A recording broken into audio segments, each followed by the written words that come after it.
Coming in at number 10 on our list, the marque's first mainstream machine.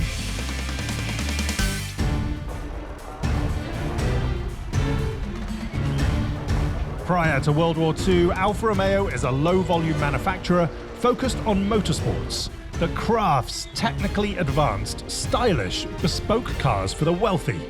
When you go to Concours d'Elegance or to an historical car event, and you are willing to see the real Italian cars of those times, you usually look at the Alfa Romeos.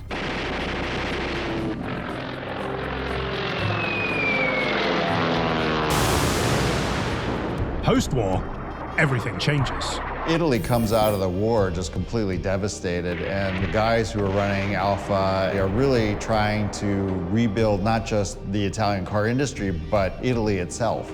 Following World War II, they faced a decision. Either we go big or we go out of business. They were doing it against terrible odds because Italy, directly after the war, was in chaos. There were actually assassinations happening of figures in the industry who were considered collaborators. The head of Alfa's racing program went out for a walk one day and never came back. And the decision was made to go big by developing a car that would have a more of a mass market appeal. As Italy emerges from the ravages of war, like most of Europe, its economy struggles.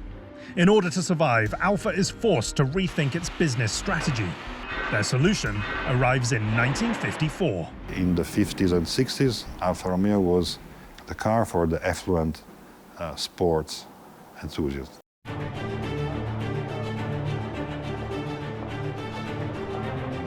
With an eye on the mass market, Alfa sets its sights on creating an affordable, small sedan that drives like a sports car. The Giulietta.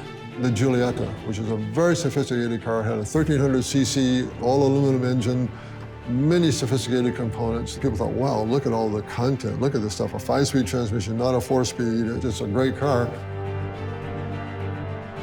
With the company teetering on the brink of insolvency during the machine's development, Alfa sells interest-bearing bonds with the promise that 200 lucky bondholders will win brand new Giuliettas. It's effectively a lottery drawing for a new car. And it works. The Giulietta, presented in 1954, was nicknamed the Italian sweetheart because it is the perfect mirror of the optimism of the golden period of the 50s for Italy, for Europe. Alfa raises the necessary funds to build the Giulietta, a 1.3-litre inline 4-cylinder powered sedan that's the first vehicle ever to feature a lady's name as the model designation. Alfa Romeo realized that the automotive world was changing and decided to replace the old technical names with a woman name. The Giulietta Cabriolet and Coupe don't just rethink automotive marketing, but also colourful styling. Alfa also decided to replace the colors and the names of the colors with new trendy colors and trendy names. Dark blue, medium blue and light blue became coral red, giallo paglierino, acqua di fonte, space light blue. All that poetry and romance transforms Alfa Romeo from a low-volume manufacturer into a major Italian automaker. With 177,000 cars sold, Giulietta represents the definitive transformation of Alfa in a big automotive industry.